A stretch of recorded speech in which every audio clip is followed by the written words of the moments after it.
Olá, eu sou Karina Batti, fotógrafa e educadora. Sejam bem-vindos à aula de Introdução à Fotografia, um encontro proveniente da parceria com o Museu de Arte Moderna de São Paulo.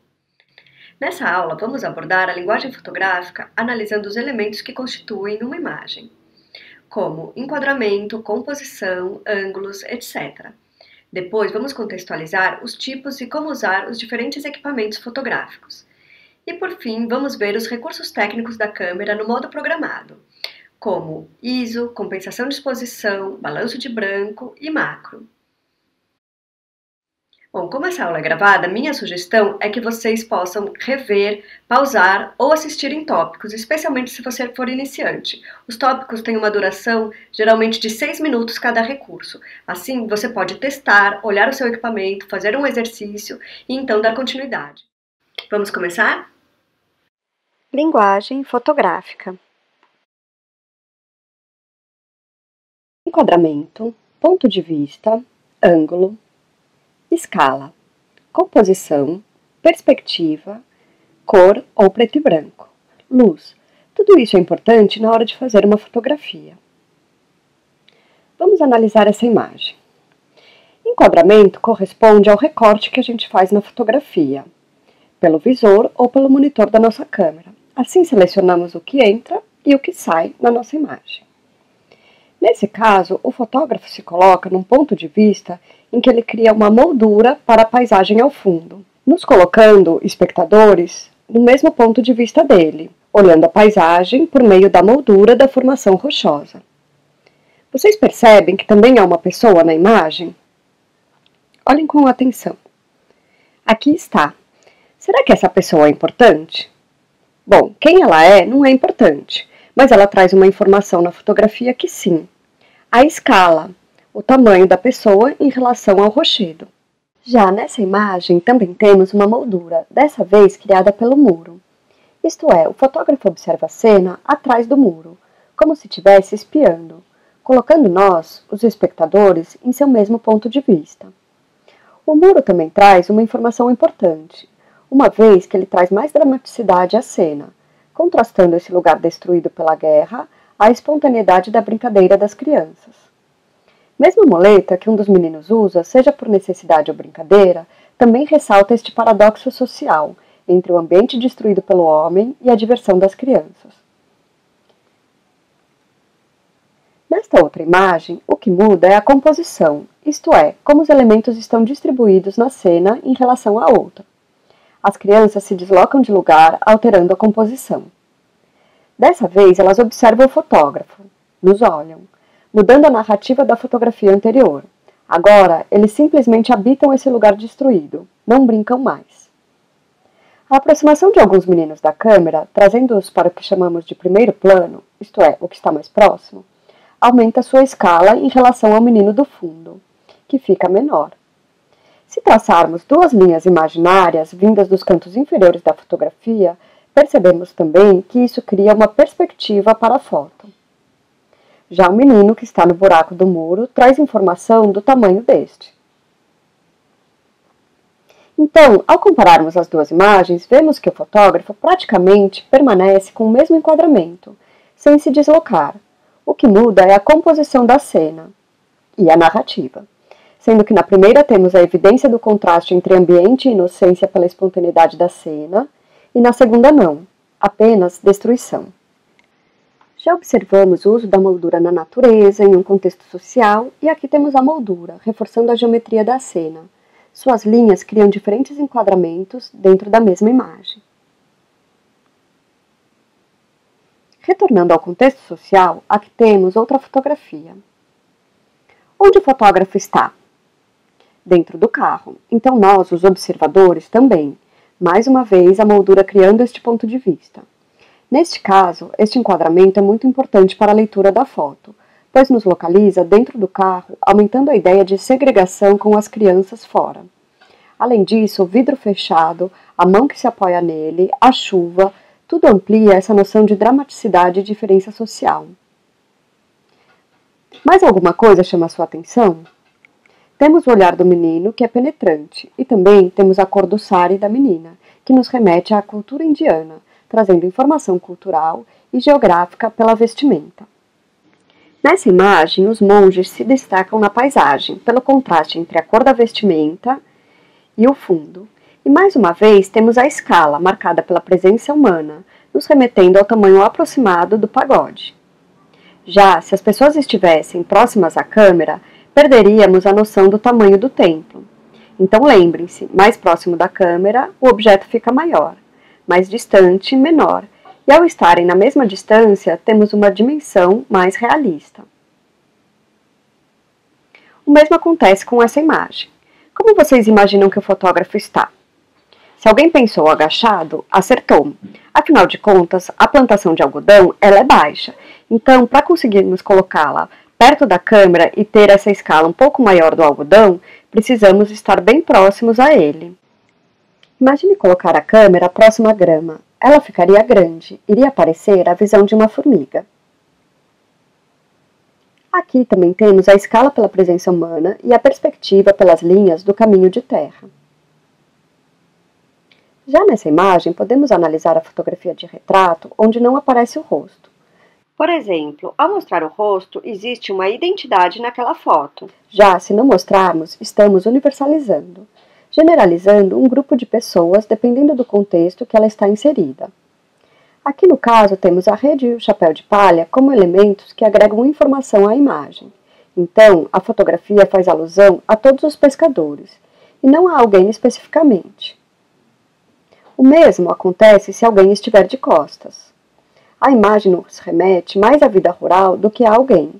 Imagine uma criança e o mar. Se ela estiver virada de frente, a identificamos. A Maria na praia. Se ela estiver de costas, pode aparentar ser uma imagem que fala mais da infância que propriamente da Maria. Aqui também não aparece o rosto. Na verdade, é só o reflexo de duas pessoas numa poça d'água. O fotógrafo, em seu enquadramento, decidiu por deixar as pernas da pessoa e seu reflexo. Ele poderia selecionar só as pessoas, só o reflexo, ou mesmo os dois. Aqui é como a foto foi tirada, mas geralmente nas exposições o fotógrafo coloca dessa forma, causando um certo estranhamento. Em relação à composição, analisamos em conjunto todos os elementos da cena. Neste caso, o fundo funesto se associa à imagem do homem bebendo, como se fosse seu próprio pensamento ou delírio.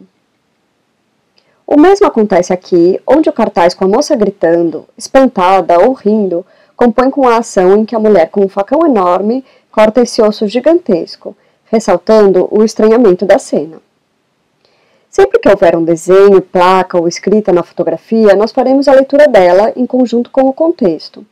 Por exemplo, uma placa de perigo e um cachorrão, denotando cuidado, ou relacionada a um cachorro pequeno, trazendo humor.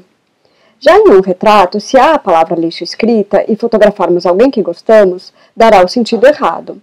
Já se for alguém ou algo que queira criticar, terá a intenção correta. Podemos fazer uma analogia do enquadramento fotográfico aos planos cinematográficos. Quando temos uma imagem bem ampla, um plano mais geral, ele é mais descritivo, nesse exemplo nos localizando na plantação de arroz. Já em um plano conjunto, temos mais informação da ação, do mercado e das pessoas.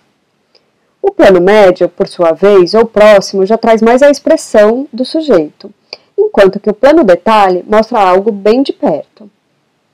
A fotografia tem a potência de trazer a poética em algo aparentemente banal, ou mesmo cotidiano. Essa porta, por exemplo. Temos uma porta fechada com teia de aranha e folhas secas.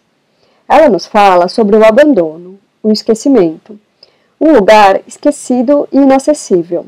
O oposto dessa imagem, em que a cor, o lugar bem cuidado e a chave na porta nos dá outra impressão, é convidativa. Os ângulos. Temos o ângulo de cima para baixo. Se estivermos fotografando uma pessoa, ele vai achatá-la, deixando-a bem pequena. Já se fotografarmos de baixo para cima, ele engrandece a pessoa, enaltece. Em termos de composição, ele também auxilia a deixar o céu como fundo, eliminando objetos ou pessoas que possam estar ao fundo e atrapalhar a composição. Esta de baixo para cima das árvores, lembrando que assim vai afunilar seus troncos e copa. ou esta de cima para baixo do mercado flutuante da Indonésia. A regra dos terços, apesar de levar este nome, não precisa entendê-la como regra de fato, mas é importante sabermos que ela é um referencial para grande parte de fotógrafos em termos de composição.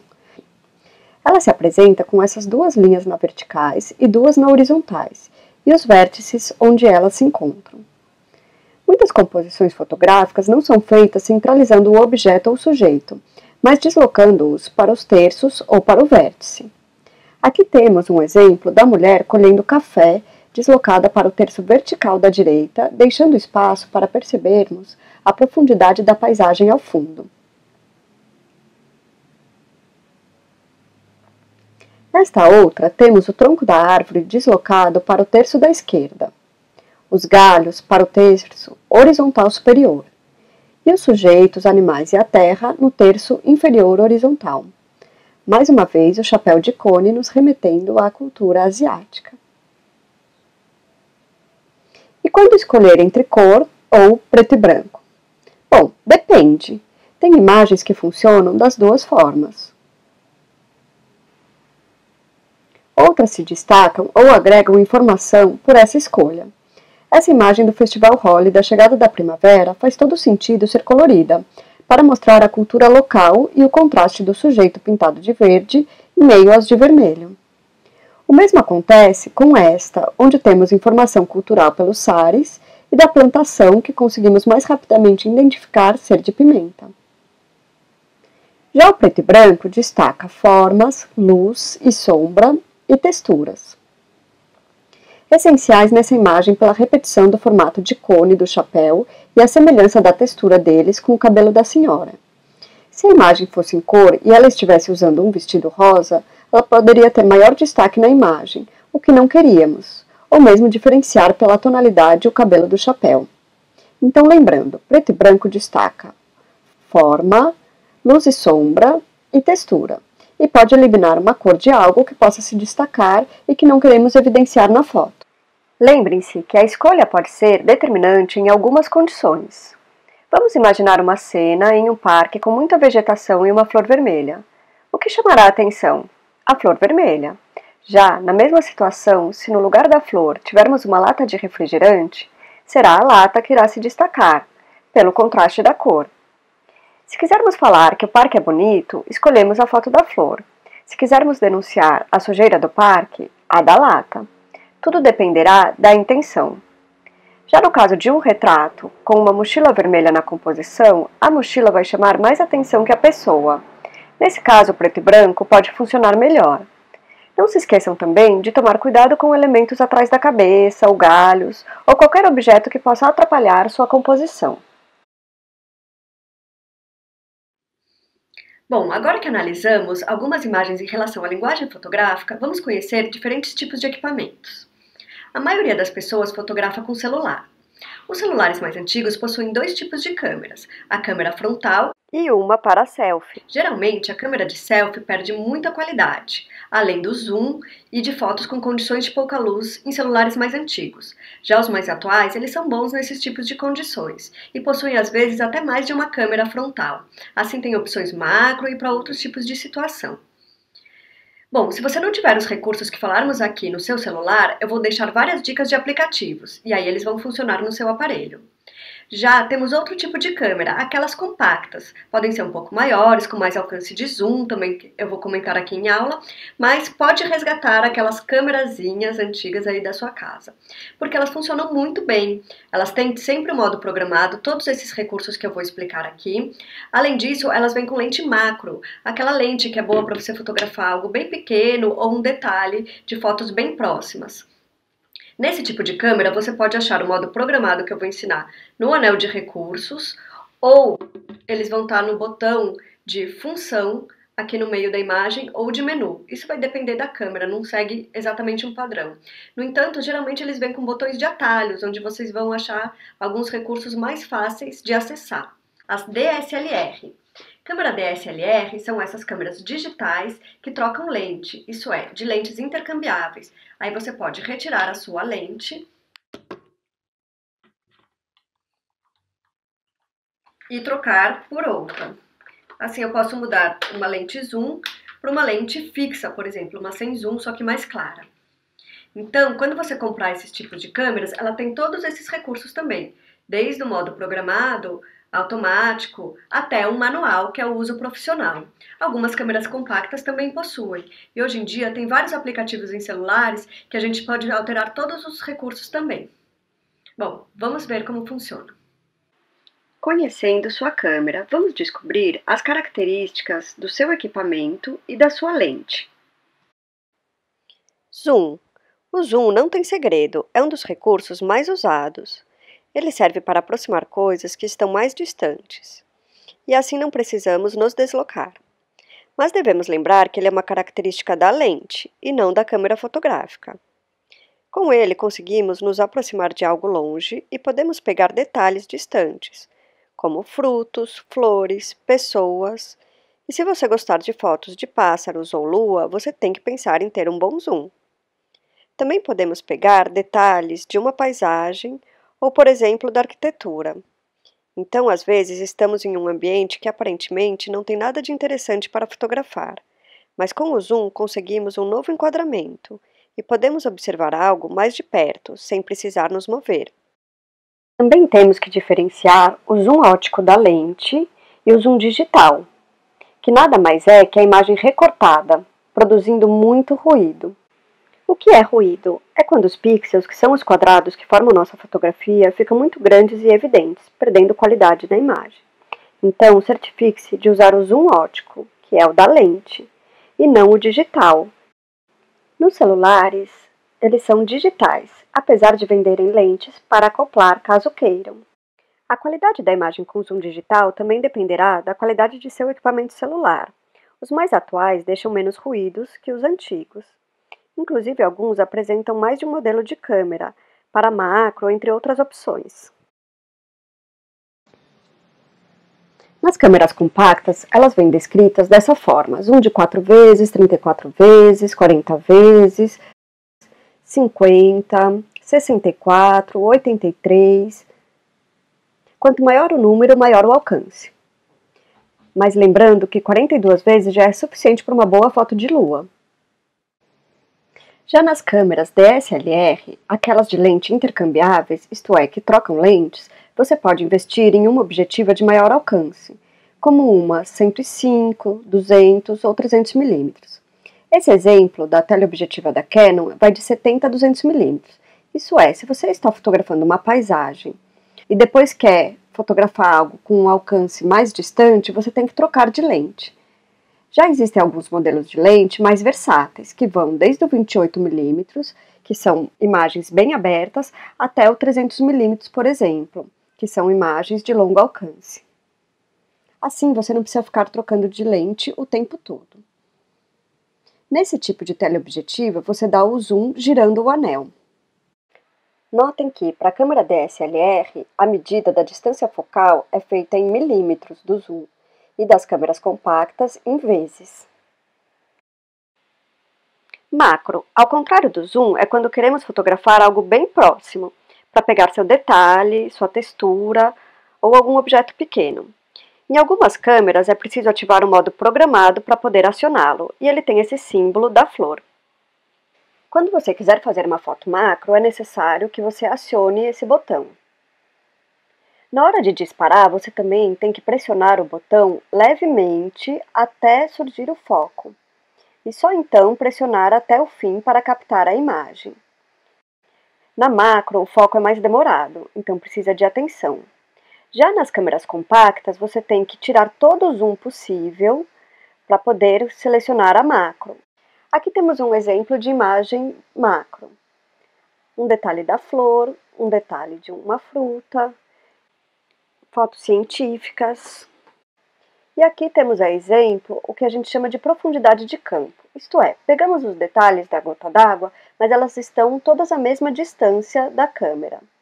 Então, todas permanecem em foco. Já quando temos uma distância entre o objeto focado e o fundo ou o que está à frente, nós temos um desfoque. Isso acontece nas câmeras compactas e na câmera DSLR você tem a opção de deixar desfocado ou de fechar o diafragma, para quem sabe usar no modo manual ou de prioridade, para poder ter tudo em foco. A macro é uma característica da lente, lembrando que para câmeras compactas você tem que voltar todo o zoom para poder acioná-lo. Já nas câmeras DSLR, que trocam lentes, você tem que ter uma lente macro ou você pode comprar um filtro e rosquear na sua lente e ele funciona como uma lupa, chamado de close-up. E assim você consegue se aproximar dos objetos para obter o foco. Já no celular, depende do seu aparelho. Desde 2019, alguns celulares já fazem aparelhos com câmera macro. E assim a gente consegue observar mais detalhes das coisas, como no exemplo das plantas, em que a gente percebe sua textura, suas cores e pequenos detalhes. Nossa percepção fica mais aguçada. Modos de exposição. A maioria das câmeras possui o modo automático, aquele em que a câmera regula todos os recursos técnicos automaticamente. Nossa escolha limita-se à composição da foto. Modo programado. Neste modo existe a opção de ativar recursos como o ISO, balanço de branco, compensação de exposição. Todos os que vamos ver nessa aula. Esse modo é identificado como P nas câmeras compactas ou nas DSLR. Já o modo manual é o qual usamos todos esses recursos e, além deles, escolhemos a velocidade da foto e a abertura da lente. Também existem modos intermediários, como de prioridade de abertura ou de velocidade. Mas nesse encontro de introdução à fotografia, vamos nos focar no modo programado. Nas câmeras, geralmente, encontramos a opção P no anel de recursos, ou ainda no botão de função ou menu. Já nos celulares, eles podem estar nas configurações da câmera ou ativando o modo Pro no caso do Samsung. Caso não tenha esses recursos, existem aplicativos como o Câmera Mais, Manual, Procam, Procâmera, Visco, entre outros. Baixando esses aplicativos, você terá esses recursos disponíveis, mesmo que não venha no seu celular. Então vamos aprender como usar esses recursos. Compensação de exposição. O recurso da compensação de exposição altera a luminosidade da cena, deixando entrar menos ou mais luz na imagem, alterando a fotometria da foto, isto é, a medida da luz. Foto vem de luz e metria de medida. A câmera fotográfica tem o fotômetro, que é esse medidor. Com ele podemos usar o recurso de compensação de exposição para diminuir ou aumentar a luminosidade da nossa cena. Existem 3 opções que mais usamos esse recurso. Contraluz. Quando a luz está atrás da pessoa ou objeto a ser fotografado, como o pôr do sol. Para usar esse recurso, acione o modo programado de sua câmera e pressione o botão de compensação de exposição. Assim podemos alterar a cena para menos ou para mais, mudando a luminosidade da nossa cena. Nessa mesma imagem, nós temos o contraluz de um vaso com plantas. Quando vamos para a exposição para o -1, nós ficamos apenas com a silhueta do objeto, e o fundo fica mais perceptível.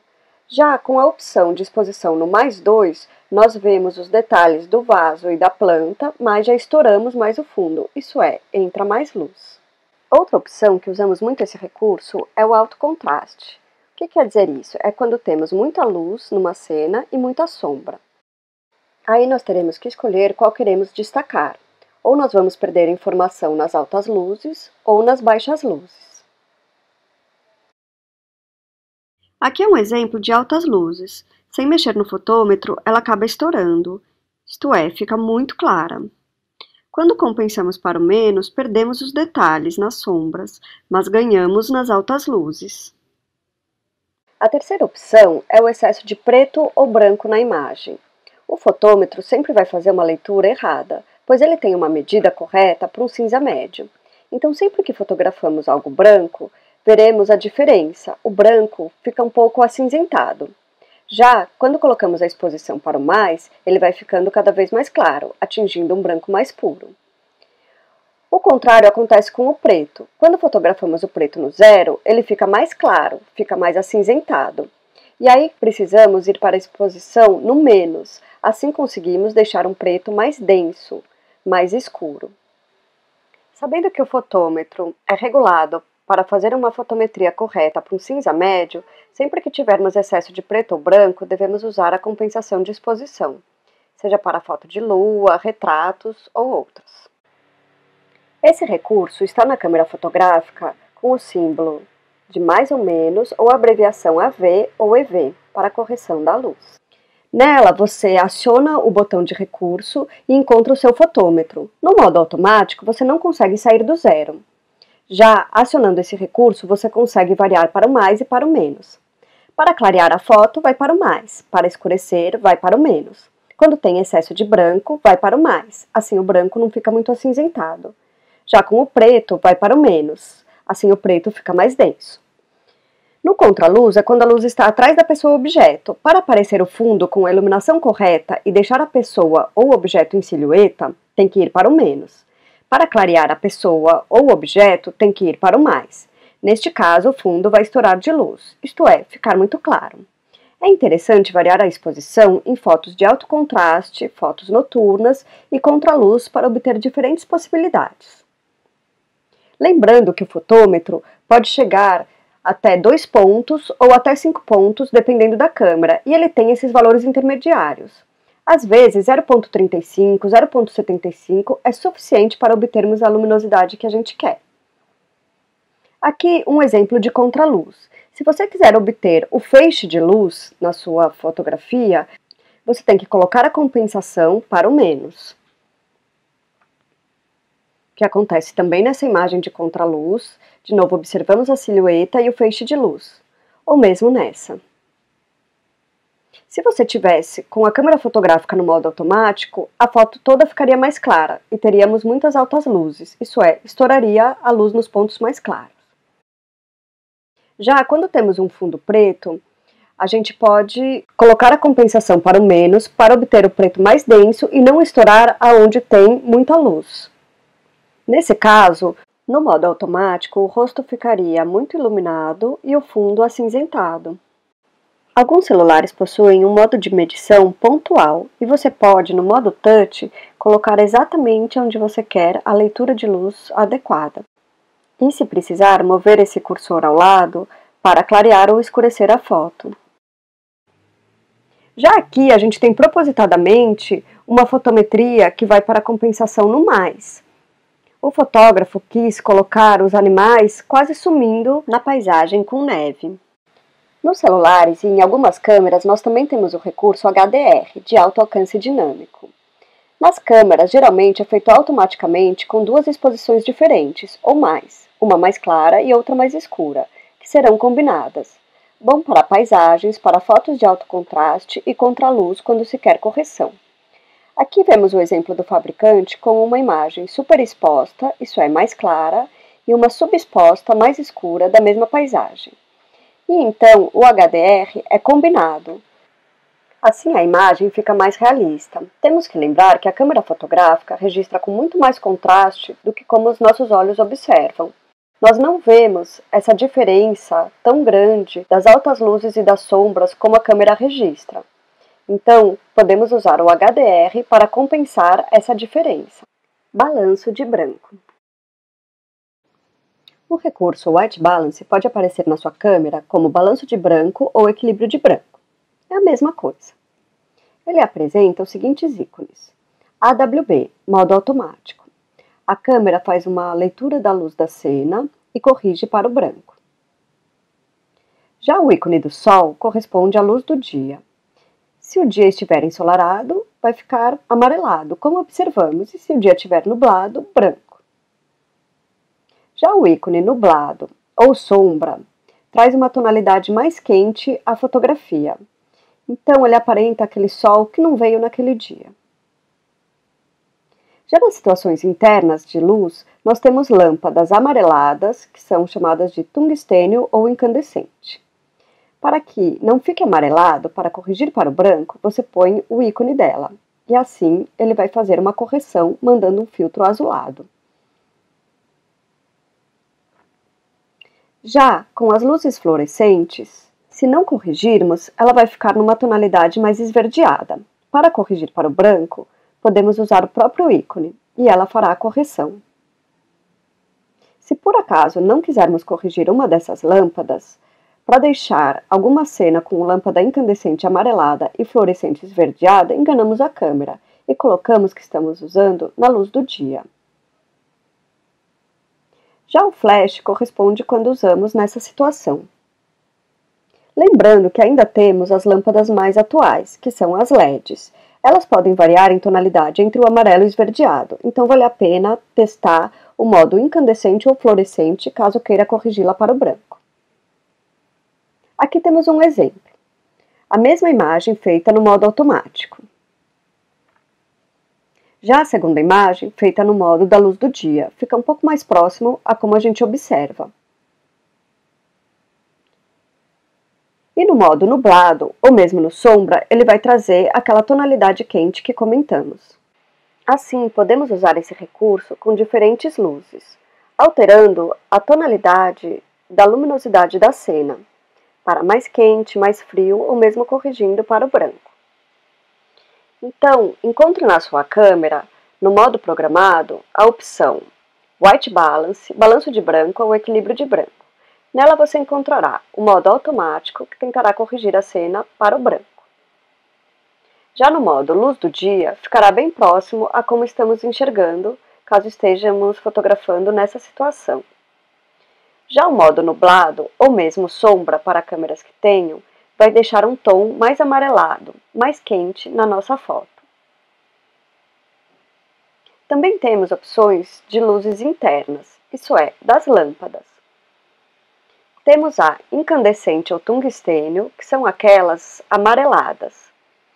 Só que se usarmos de dia e não estivermos nessa situação, ao invés dela corrigir para o branco, vai deixar uma tonalidade azul. Já o fluorescente não modifica tanto.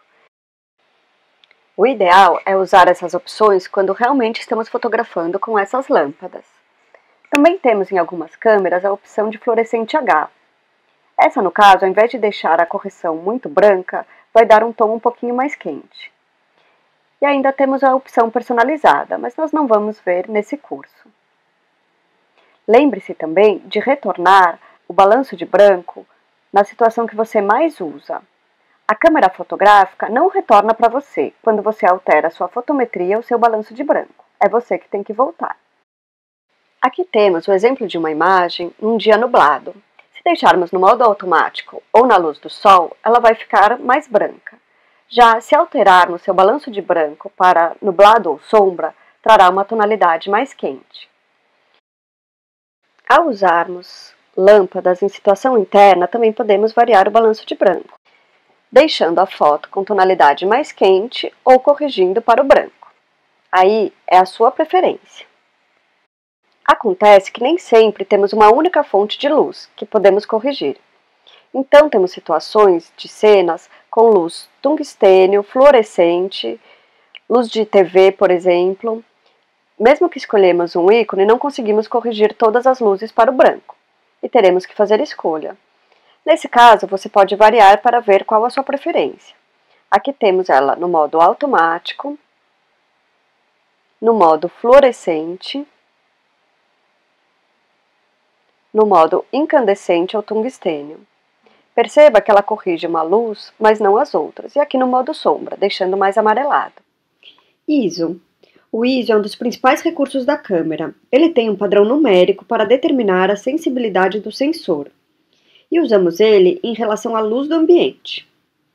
Temos o ISO 100, 200, 400, 800, 1000, 1600 e câmeras que vão além, 3200, 6400 ou até mais. Algumas câmeras têm valores menores ou intermediários também.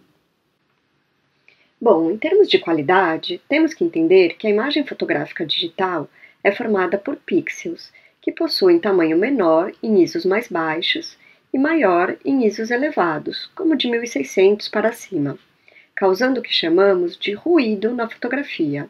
Isto é, a qualidade fica ruim, pois os pixels ficam mais evidentes. No entanto, isso vai depender também da qualidade de sua câmera. Vamos ver em quais condições de luz escolhemos determinados ISOs. ISOs mais baixos, como 80, 100, 200, geralmente são usados em condições de muita luz. como sol ou luzes de estúdio. Devemos lembrar que nossos olhos se adaptam à luz, então percebemos alguns ambientes bem iluminados, mas para a câmera não está. Muita luz para a câmera geralmente é um dia ensolarado. Já em condições medianas de luz, como dias nublados, sombra ou mesmo ambiente interno bem iluminado por lâmpadas, podemos usar o ISO 400. Em condições com menos luz, como cenas noturnas, shows, espetáculos, devemos usar ISOs mais altos, como 800, 1600, 3200 ou mais. De forma geral, usamos dessa maneira porque a escolha do ISO interfere na velocidade da foto. No modo manual, você regula essas variáveis uma em relação à outra, mas no modo programado, a câmera vai regular a velocidade e a abertura automaticamente de acordo com o ISO escolhido. Na prática, o que acontece é que se o ISO não for adequado para a luminosidade, a imagem pode sair tremida, ou o que estiver em movimento sair borrado. E então, no modo programado, teremos que aumentar o ISO para tentar congelar o movimento. Mais para frente, vamos ver também que com algumas câmeras é possível usar ISO baixo, como 100, 200, 400, em cenas com pouca luz, desde que use um tripé para não tremer a foto. Assim, pode-se fazer fotos noturnas, de estúdio ou arquitetura, com ISO mais baixo, sem perder qualidade da imagem. Lembre-se ao final de retornar o ISO para o 400, 100 ou até o modo automático, e só alterar quando necessário. Então, como usar o ISO em relação à velocidade no modo programado? Bom, no modo manual, a gente teria controle nessas duas variáveis. Já no modo programado, a câmera faz uma leitura da luminosidade da cena para programar o ISO. Mas vamos supor que tenha algo em movimento. A câmera não vai saber e pode obter uma velocidade mais baixa, isso é, borrando o que está em movimento. Isso tudo vai depender da luminosidade da cena. Aqui temos um exemplo na sombra.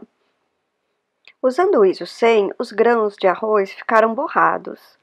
Já no modo programado, ao alterarmos para o ISO 400, a câmera terá que mudar alguma das variáveis, nesse caso mudando a velocidade, deixando 2 vezes mais rápida. E assim conseguimos congelar a cena. Agora, se quisermos usar velocidade lenta na nossa fotografia, temos que lembrar de usar um tripé. Nesse caso, se for uma câmera que possui esse tipo de velocidade, você consegue fazer fotos com ISO baixo mesmo em cenas noturnas, e não necessita usar o ISO alto e perder muita qualidade. O tripé serve para estabilizar e não tremer a imagem.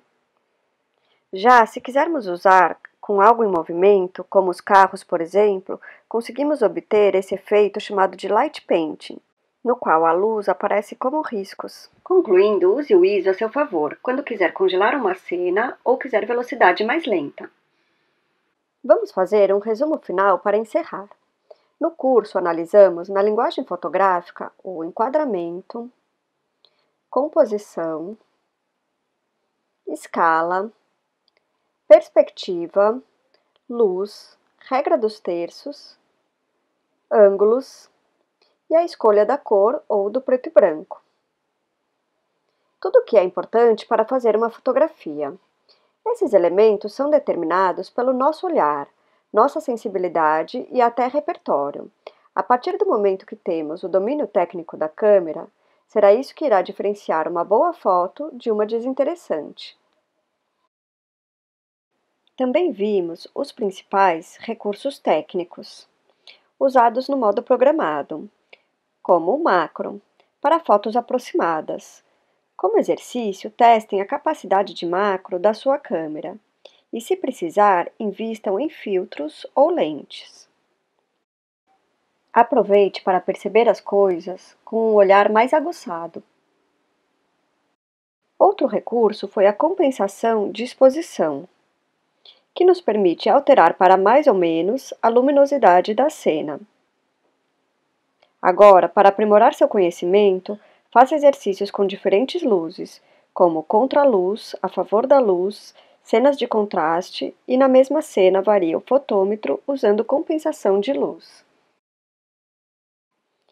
O balanço de branco é responsável por corrigir ou variar a tonalidade da foto, dependendo da luz do ambiente. Como exercício, utilize diferentes lâmpadas, sol e nublado e varie o balanço de branco. Ainda vimos como usar o ISO em relação à qualidade da imagem e para nos auxiliar na velocidade da foto, quando queremos que algo que esteja em movimento apareça borrado ou quando selecionamos uma velocidade mais rápida para congelar o movimento. Como exercício, variem o ISO em diferentes situações de luz. Só não podemos nos esquecer de retornar ao modo que mais usamos quando alteramos algum desses recursos. Na câmera compacta ou DSLR, eles não retornam sozinhos. Nos celulares, vai depender se é por aplicativo ou não, então fique atento para ver como o seu funciona. Em relação aos aplicativos, pesquisem, pois tem várias opções e são atualizadas constantemente. Os que já citei, para usar os recursos que vimos, têm várias opções, entre elas o Câmera Mais, Manual, Procam, Procâmera, Visco. Algumas opções são pagas, outras gratuitas. Outros aplicativos que podem trazer alternativas a certas situações são Night Camera para fotos noturnas, Light Painting para fotos com velocidade lenta, aquela em que a gente pode obter os riscos do carro ou mesmo desenhar com lanternas. Já para fazer a edição de imagem, a maioria dos celulares já traz diversas opções para recortar, tratar luz, cor, colocar filtros, etc. E se quiser ampliar as opções, tem aplicativos também como o Snapseed e os mais profissionais, como o Lightroom, o Photoshop, entre outros. Vamos ver como fazer foto de lua no modo programado. Antes, vamos entender como funciona o modo de medição de luz na câmera. Dependendo da câmera, existem 3 modos ou 4 de medição de luz. Os mais comuns são: da esquerda, matricial, em que a câmera faz uma leitura da luz da cena toda. Já a do meio é o modo central, onde a leitura de luz se concentra no centro da imagem. É assim que a câmera vai ler o fotômetro e indicar a quantidade de luz ideal para a cena. Já no modo pontual, ele é bem preciso. É aquele que eu comentei que às vezes o celular também tem no modo touch. Nas câmeras fotográficas, você pode mudar esse modo de medição, ou então, considerando que ela funcione no modo matricial ou que você não queira mudar, tem que compensar sempre que houver excesso de preto ou branco para o menos ou para o mais, como eu falei. Vamos ver como funciona com a foto de lua. Existem muitas formas de fazer. A primeira coisa que ajuda é ter um bom zoom. Se não tiver, faça o recorte depois no computador e com o zoom digital, provavelmente vai perder muita qualidade. E apesar de ser uma foto noturna, não precisa de ISO alto, pois a câmera lê a lua como se fosse uma fonte de luz. Em relação à luminosidade, se o fotômetro for pontual, ele pode ser direcionado para a lua para a medição correta de luz. Mas se não for, tem que colocar a compensação de exposição para o menos. Pode ir bem para o menos mesmo, para que as nuances da lua fiquem aparentes. Senão, vai sair uma bola de luz branca. Agora, se for uma lua com paisagem, aí é diferente. Ou bem você fotografa a lua com suas nuances e a paisagem sairá muito escura, como o reflexo dela na água, por exemplo.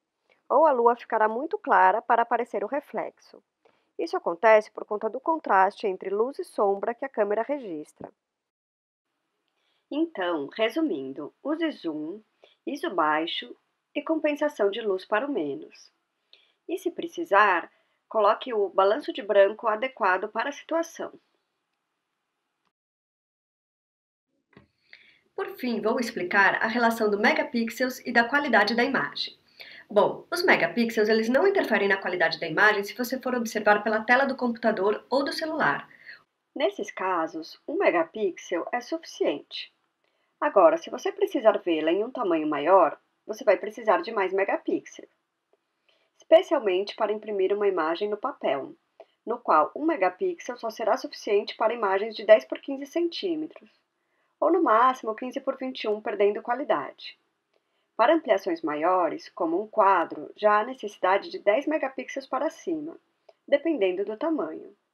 Então, concluindo, megapixel interfere na qualidade da imagem ao ampliar uma fotografia, e não ao olhar no monitor. Bom, pessoal, foi um prazer compartilhar meu conhecimento com vocês. Eu espero que tenha ajudado. Até breve!